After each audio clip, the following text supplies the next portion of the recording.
When I was junior .NET developer for the very long time, I didn't know how to use the partial keyword and when it could be useful in C#. I just knew that it exists. I have seen it in some source generated files, but why it contains the partial keyword when you have source generated file and when intentionally to use the partial keyword, let's discuss in today's tutorial. If you haven't subscribed my channel yet, I highly recommend to smash the subscribe button down below, to give me a like, to write the comment, and now let's get started. Alright guys, so let's start with the basics. So the partial keyword allows us to break down the big class that contains 100 lines of code to the multiple files. So when it could be useful if you would like to organize your code based on some factors, such as the concerns. So as you can see over there, I have the invoice class, which is the public normal class with the properties. It has some methods to add the line, remove the line, and some other methods. And then it has the validation related methods and also the stuff related to the formatting of this invoice instance of the class. So you can leave it as it is, but in large code bases, it's very often encountered scenario that the class is, for instance, 800 or 1000 lines long.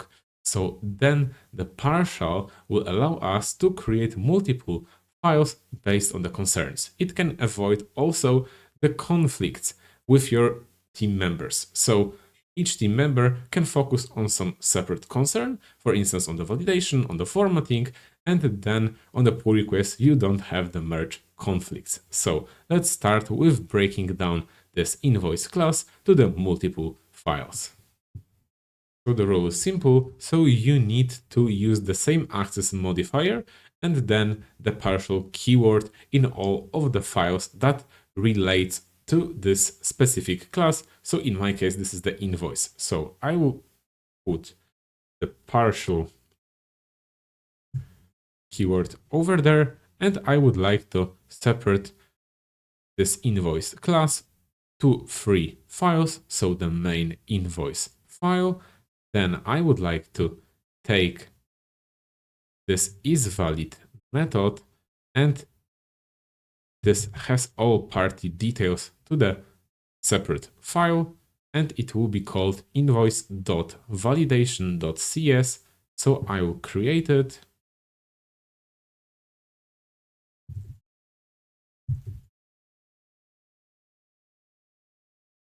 And in here, as you can see, we have the missing partial modifier on declaration of type invoice. Another partial declaration of this type exists. So we need to type partial over there, and we don't have any error anymore. And now I will put those 2 methods in here.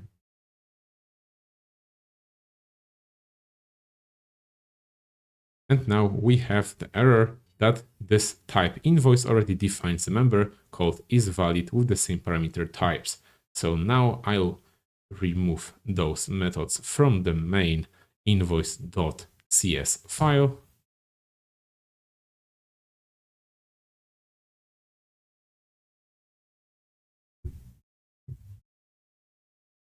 And now the error is gone. So now this invoice class under the hood, when it will be compiled, it will be bind together. So those methods will be accessible when using the invoice when you create the instance of this class. And now I would like to also create another file which will be called invoice.formatting.cs. So I would like to take formatting related methods.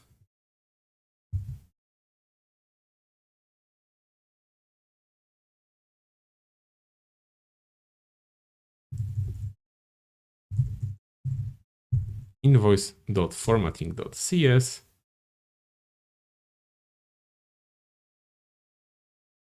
We'll use the partial and then those methods that I have copy and pasted from the main invoice class.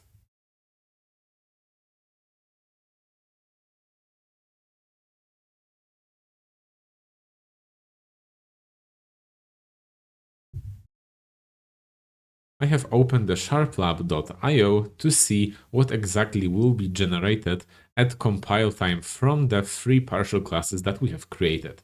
So on the left hand side, you can see the main partial class invoice with the properties and couple of the methods, then the formatting related file partial class invoice that we have created, and also the last one related to the validation. And on the right hand side, we can see the one public class invoice with at first all the properties and a couple of the methods that are defined in the main partial class.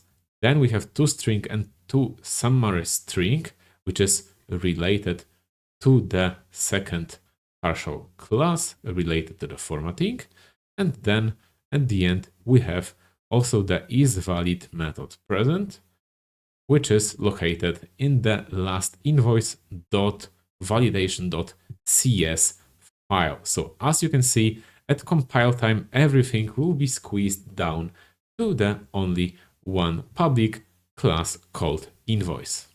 Another example where the partial classes are used is in the desktop applications. So when you're using the XAML to define the view in the WPF application, then you have the, for instance, main window.xaml file, which is compiled into the file based on the XAML content by the XAML compiler, and you have the main window.xaml.cs where the code behind is located. And as you can see, here we have the public partial class main window. And why it's partial by default? Because the main window.xaml and main window.xaml.cs will be compiled to the one class. But as you can see here, we have two files. So we have the view in XAML and we have the code behind. And then I would like to show you the output of the already generated DLL file. So we have the one public partial class main window, which has the XAML related code inside of it. And also, as you can see, it uses the grid button dot click, and then it refers to the routed event handler. And the logic is inside of another file called main window partial class grid button underscore click and the main window initialize component. So here we have the main window partial class, and in the auto generated file by the compiler, we have also the main window partial class, and this allows us to have two files to be squeezed down as before to the one main window class. And the last example that I would like to discuss and why the partial keyword is useful here is the automatically generated code by the EF Core when you have already existing database on the server and you would like to scaffold it. So when you're using the scaffold command, then the models and the DB context is regenerated. So why the partial keyword is useful here? Because this code could be regenerated once again, and when you add your code into this, so then it could be discarded. So now let's create the DB context and the models based on my database that I have already on my server.